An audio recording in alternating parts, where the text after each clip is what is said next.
Pride and Prejudice, by Jane Austen. Chapter 47. "I have been thinking it over again, Elizabeth," said her uncle, as they drove from the town, "and really, upon serious consideration, I am much more inclined than I was to judge as your eldest sister does on the matter. It appears to me so very unlikely that any young man should form such a design against a girl who is by no means unprotected or friendless, and who is actually staying in his colonel's family, that I am strongly inclined to hope the best. Could he expect that her friends would not step forward? Could he expect to be noticed again by the regiment after such an affront to Colonel Forster? His temptation is not adequate to the risk." "Do you really think so?" cried Elizabeth, brightening up for a moment. "Upon my word," said Mrs. Gardiner, "I begin to be of your uncle's opinion.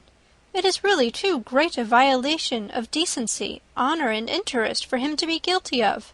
I cannot think so very ill of Wickham.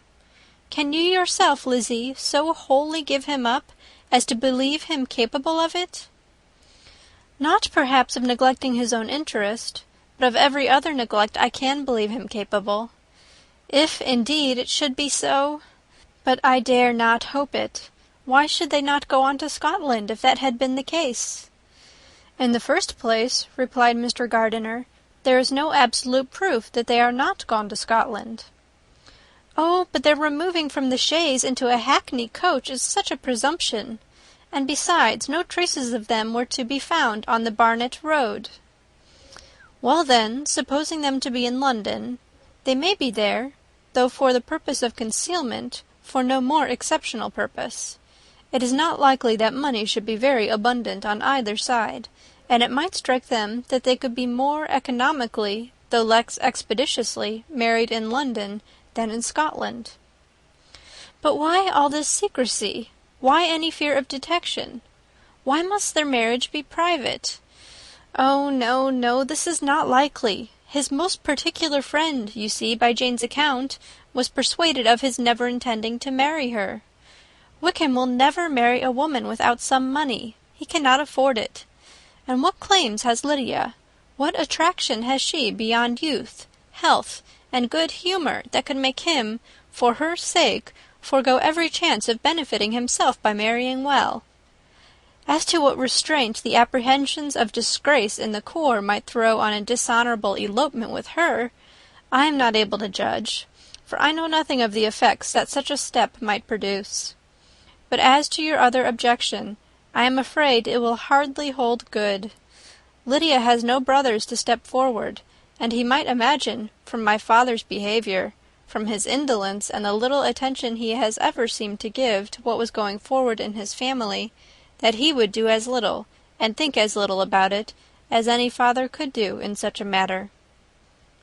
"But can you think that Lydia is so lost to everything but love of him as to consent to live with him on any terms other than marriage?" "It does seem, and it is most shocking indeed," replied Elizabeth, with tears in her eyes, "that a sister's sense of decency and virtue in such a point should admit of doubt. But really I know not what to say. Perhaps I am not doing her justice, but she is very young. She has never been taught to think on serious subjects, and for the last half-year, nay, for a 12-month, she has been given up to nothing but amusement and vanity. She has been allowed to dispose of her time in the most idle and frivolous manner, and to adopt any opinions that came in her way. Since the Shire were first quartered in Meryton, nothing but love, flirtation, and officers have been in her head. She has been doing everything in her power, by thinking and talking on the subject, to give greater, what shall I call it, susceptibility to her feelings, which are naturally lively enough. And we all know that Wickham has every charm of person and address that can captivate a woman." "But you see that Jane," said her aunt, "does not think so very ill of Wickham as to believe him capable of the attempt." "Of whom does Jane ever think ill? And who is there, whatever might be their former conduct, that she would think capable of such an attempt till it were proved against them? But Jane knows, as well as I do, what Wickham really is. We both know that he has been profligate in every sense of the word, that he has neither integrity nor honour, that he is as false and deceitful as he is insinuating." "And do you really know all this?" cried Mrs. Gardiner, whose curiosity as to the mode of her intelligence was all alive. "I do indeed," replied Elizabeth, colouring. "I told you the other day of his infamous behaviour to Mr. Darcy, and you yourself, when last at Longbourn, heard in what manner he spoke of the man who had behaved with such forbearance and liberality towards him. And there are other circumstances which I am not at liberty, which it is not worth while to relate. But his lies about the whole Pemberley family are endless. From what he said of Miss Darcy, I was thoroughly prepared to see a proud, reserved, disagreeable girl. Yet he knew to the contrary himself. He must know that she was as amiable and unpretending as we have found her." "But does Lydia know nothing of this? Can she be ignorant of what you and Jane seem so well to understand?" "Oh, yes, that is the worst of all. Till I was in Kent, and saw so much both of Mr. Darcy and his relation Colonel Fitzwilliam, I was ignorant of the truth myself. And when I returned home, the shear was to leave Meryton in a week or fortnight time. As that was the case, neither Jane, to whom I related the whole, nor I thought it necessary to make our knowledge public. For of what use could it apparently be to anyone, that the good opinion which all the neighbourhood had of him should then be overthrown? And even when it was settled that Lydia should go with Mrs. Forster, the necessity of opening her eyes to his character never occurred to me. That she could be in any danger from the deception never entered my head. That such a consequence as this could ensue, you may easily believe, was far enough from my thoughts." "When they are all removed to Brighton, therefore you had no reason, I suppose, to believe them fond of each other?" "Not the slightest. I can remember no symptom of affection on either side, and had anything of the kind been perceptible, you must be aware that ours is not a family on which it could be thrown away. When he first entered the corps, she was ready enough to admire him, but so we all were. Every girl in or near Meryton was out of her senses about him for the first 2 months, but he never distinguished her by any particular attention, and consequently, after a moderate period of extravagant and wild admiration, her fancy for him gave way, and others of the regiment, who treated her with more distinction, again became her favourites." It may be easily believed that however little of novelty could be added to their fears, hopes, and conjectures on this interesting subject by its repeated discussion, no other could detain them from it long during the whole of the journey. From Elizabeth's thoughts it was never absent. Fixed there by the keenest of all anguish, self-reproach, she could find no interval of ease or forgetfulness. They travelled as expeditiously as possible, and sleeping one night on the road, reached Longbourn by dinner-time the next day. It was a comfort to Elizabeth to consider that Jane could not have been wearied by long expectations.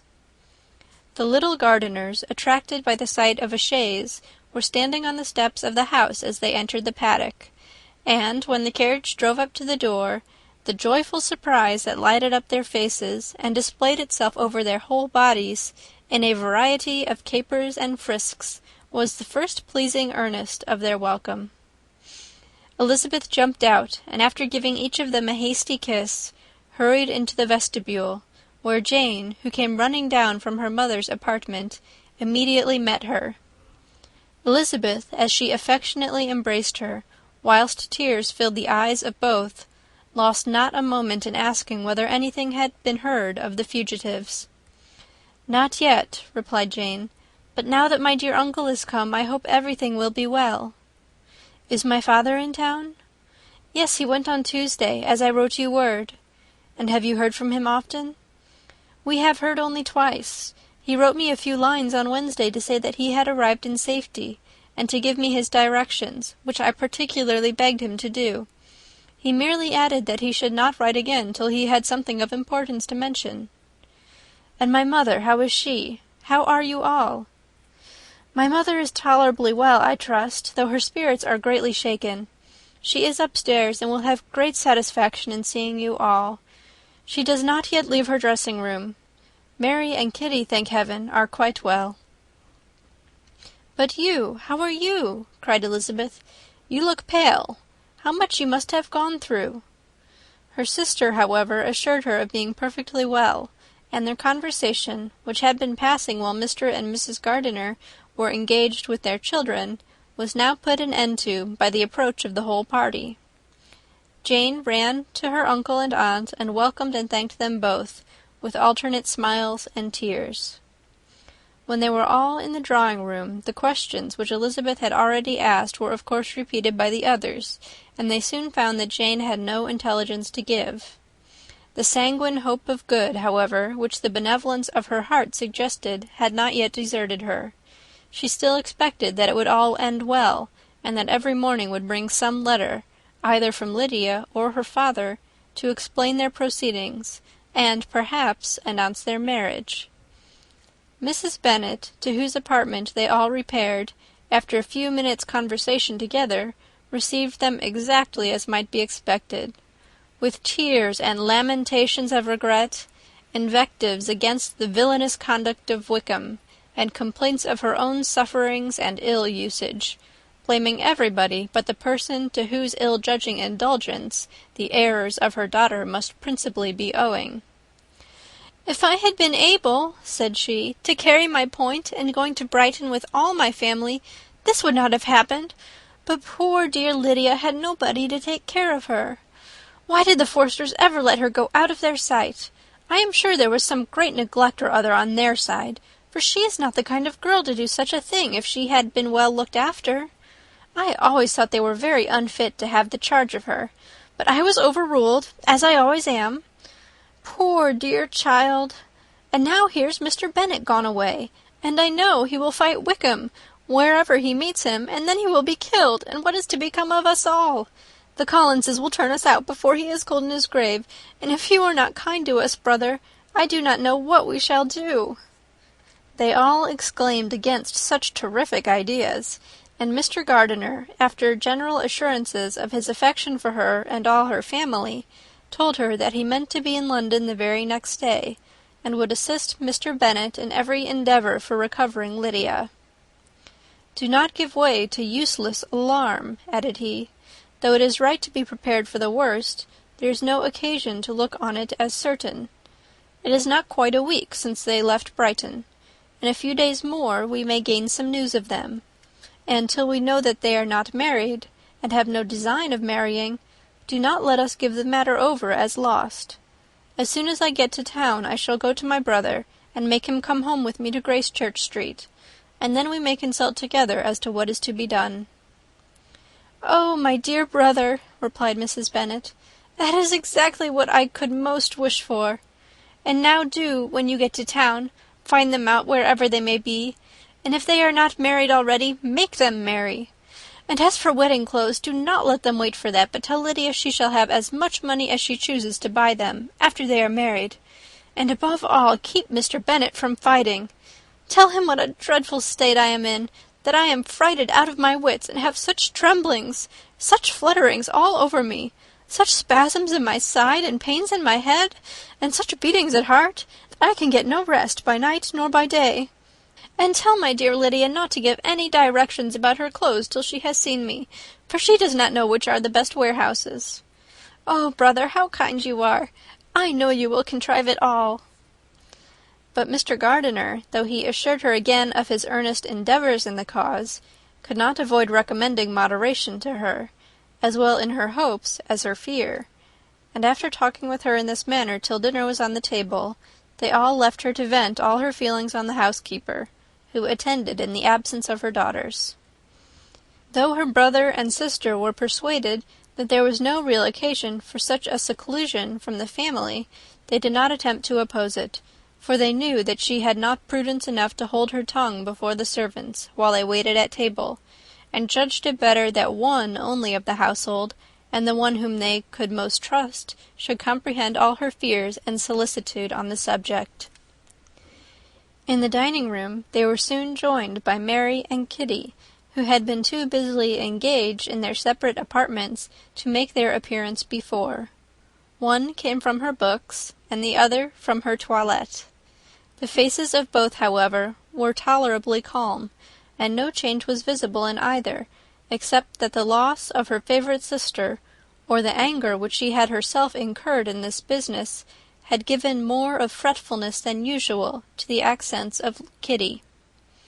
As for Mary, she was mistress enough of herself to whisper to Elizabeth, with a countenance of grave reflection, soon after they were seated at the table, "This is a most unfortunate affair, and will probably be much talked of. But we must stem the tide of malice, and pour into the wounded bosoms of each other the balm of sisterly consolation."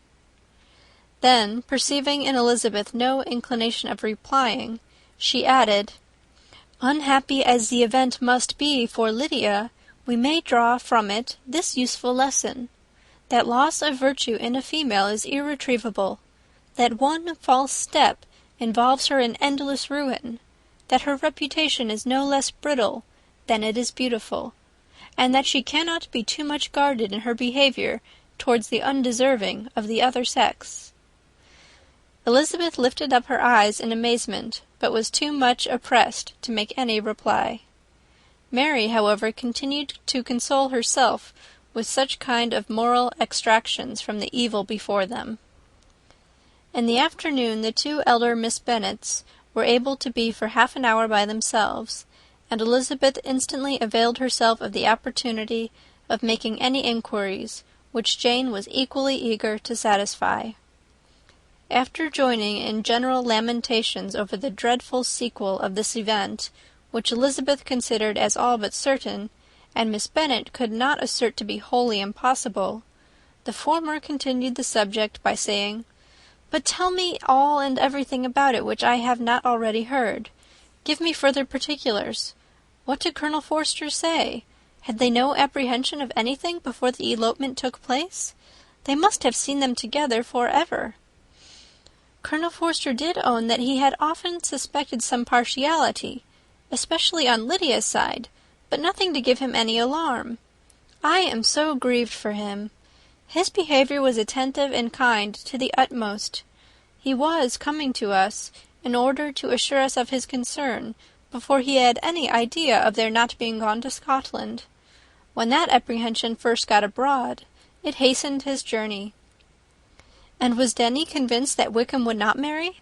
Did he know of their intending to go off? Had Colonel Forster seen Denny himself?"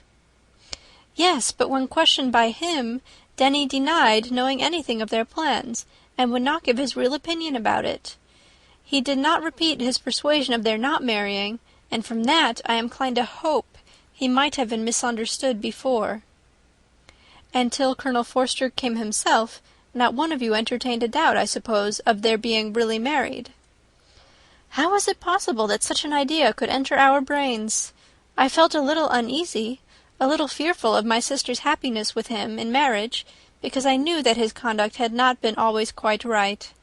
My father and mother knew nothing of that. They only felt how imprudent a match it must be. Kitty then owned, with a very natural triumph, on knowing more than the rest of us, that in Lydia's last letter she had prepared her for such a step. She had known, it seems, of their being in love with each other many weeks." "But not before they went to Brighton?" "No, I believe not." "And did Colonel Forster appear to think well of Wickham himself? Does he know his real character?" "I must confess that he did not speak so well of Wickham as he formerly did. He believed him to be imprudent and extravagant, and since this sad affair has taken place, it is said that he left Meryton greatly in debt. But I hope this may be false."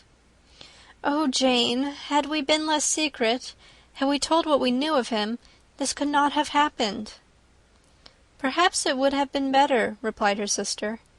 "But to expose the former faults of any person, without knowing what their present feelings were, seemed unjustifiable. We acted with the best intentions." "Could Colonel Forster repeat the particulars of Lydia's note to his wife?" "He brought it with him for us to see." Jane then took it from her pocket-book and gave it to Elizabeth. These were the contents. "My dear Harriet, You will laugh when you know where I am gone, and I cannot help laughing myself at your surprise tomorrow morning, as soon as I am missed. I am going to Gretna Green, and if you cannot guess with who, I shall think you a simpleton, for there is but one man in the world I love, and he is an angel. I should never be happy without him, so think it no harm to be off. You need not send them word at Longbourn of my going, if you do not like it, for it will make the surprise the greater when I write to them and sign my name Lydia Wickham. What a good joke it will be! I can hardly write for laughing. Pray make my excuses to Pratt for not keeping my engagement and dancing with him tonight.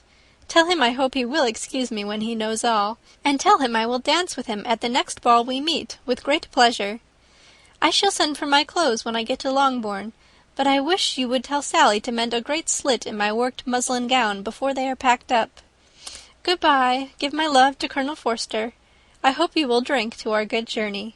Your affectionate friend, Lydia Bennet. "Oh, thoughtless, thoughtless Lydia!" cried Elizabeth, when she had finished it. "What a letter is this, to be written at such a moment! But at least it shows that she was serious on the subject of their journey.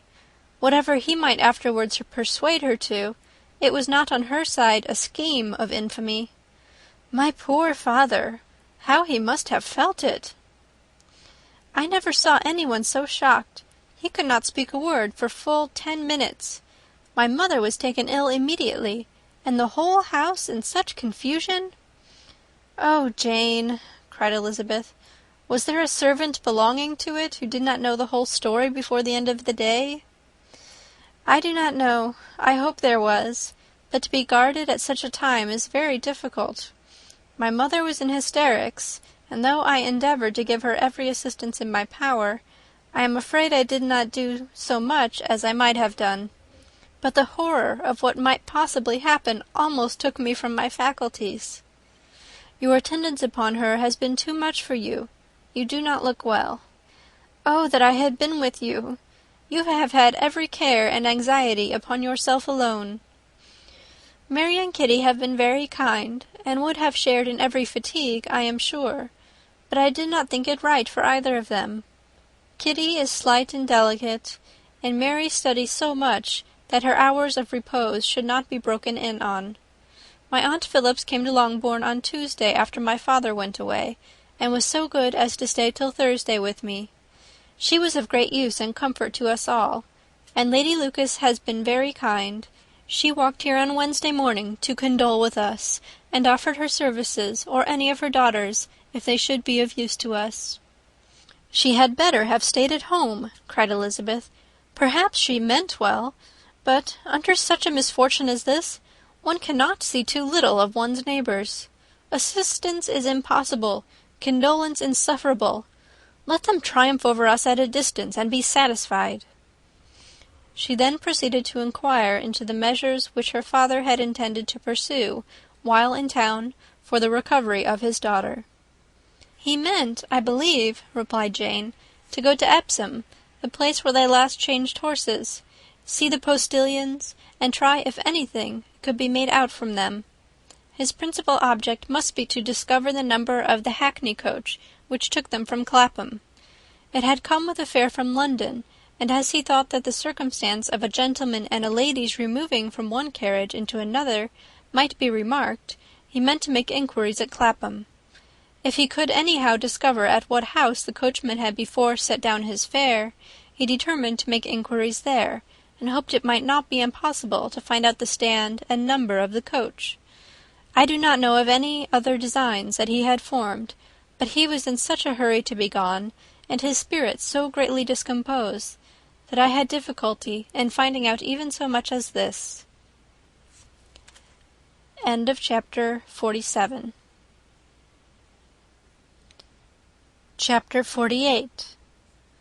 The whole party were in hopes of a letter from Mr. Bennet the next morning, but the post came in without bringing a single line from him.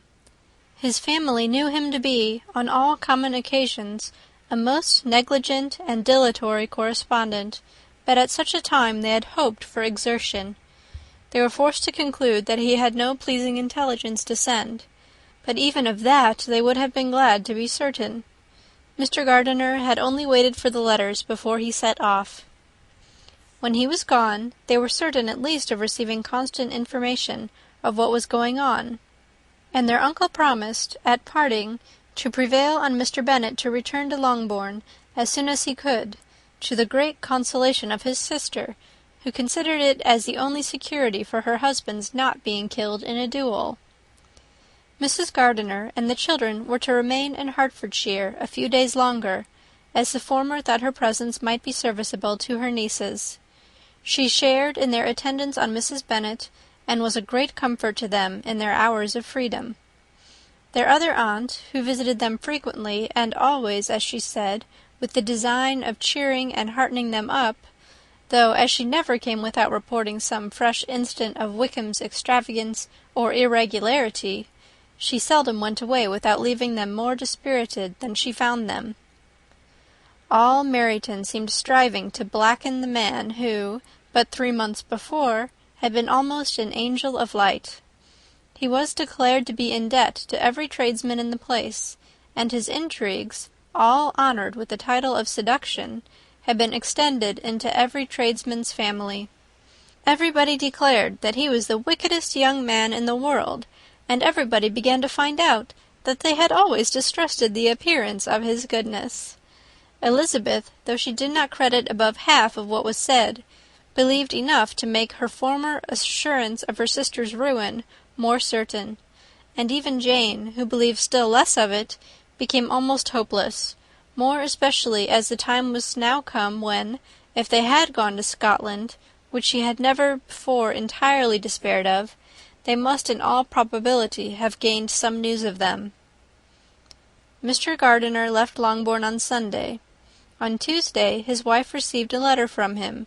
It told them that, on his arrival, he had immediately found out his brother, and persuaded him to come to Gracechurch Street; that Mr. Bennet had been to Epsom and Clapham before his arrival, but without gaining any satisfactory information, and that he was now determined to inquire at all the principal hotels in town, as Mr. Bennet thought it possible they might have gone to one of them, on their first coming to London, before they procured lodgings.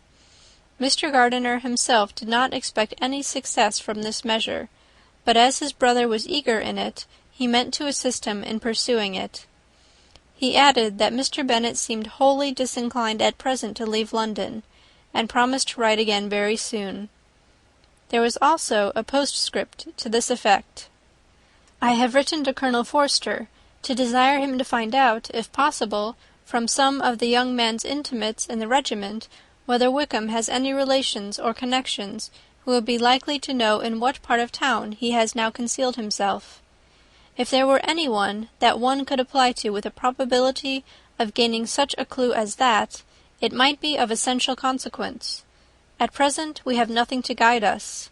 Colonel Forster will, I dare say, do everything in his power to satisfy us on this head. But, on second thoughts, perhaps Lizzie could tell us what relations he has now living, better than any other person." Elizabeth was at no loss to understand from where this deference to her authority proceeded, but it was not in her power to give any information of so satisfactory a nature as the compliment deserved. She had never heard of his having had any relations, except a father and mother, both of whom had been dead many years. It was possible, however, that some of his companions in the shire might be able to give more information, and though she was not very sanguine in expecting it, the application was a something to look forward to. Every day at Longbourn was now a day of anxiety, but the most anxious part of each was when the post was expected. The arrival of letters was the grand object of every morning's impatience. Through letters, whatever of good or bad was to be told would be communicated, and every succeeding day was expected to bring some news of importance. But before they heard again from Mr. Gardiner, a letter arrived for their father from a different quarter, from Mr. Collins, which, as Jane had received directions to open all that came for him in his absence, she accordingly read, and Elizabeth, who knew what curiosities his letters always were, looked over her and read it likewise. It was as follows: "My dear Sir, I feel myself called upon by our relationship and my situation in life to condole with you on the grievous affliction you are now suffering under, of which we were yesterday informed by a letter from Hertfordshire. Be assured, my dear sir, that Mrs. Collins and myself sincerely sympathize with you and all your respectable family in your present distress, which must be of the bitterest kind, because proceeding from a cause which no time can remove. No arguments shall be wanting on my part that can alleviate so severe a misfortune, or that may comfort you under a circumstance that must be of all others the most afflicting to a parent's mind.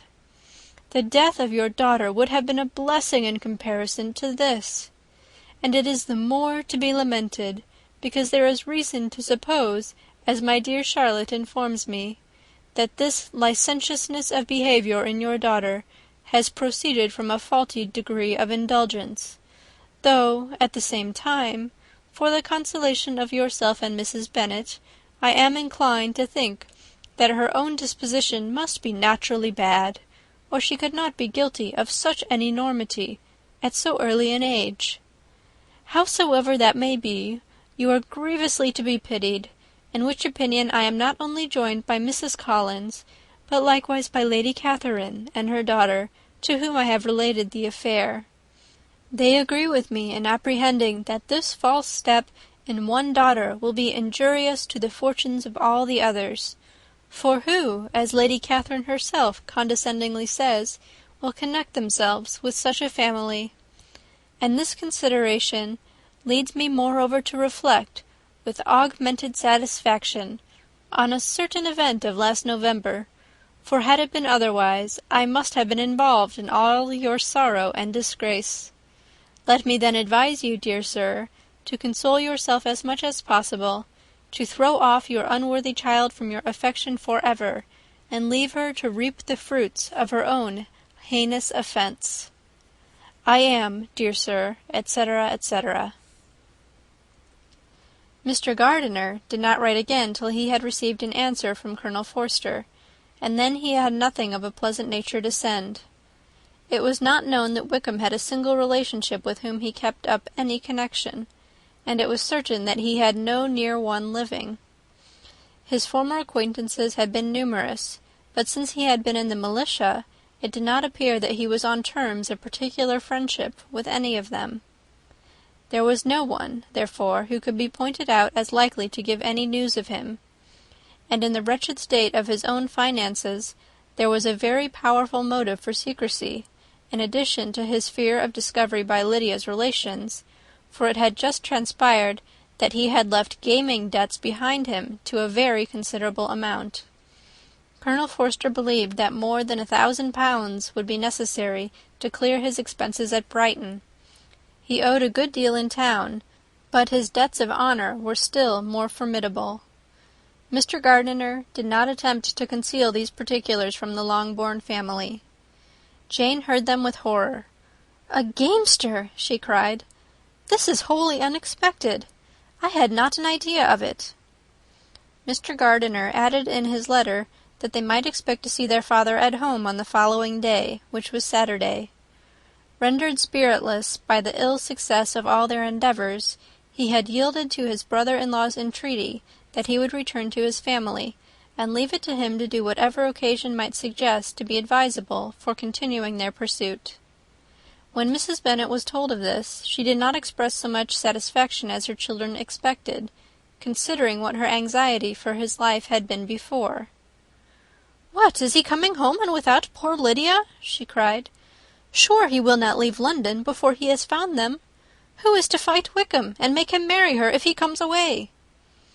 As Mrs. Gardiner began to wish to be at home, it was settled that she and the children should go to London at the same time that Mr. Bennet came from it.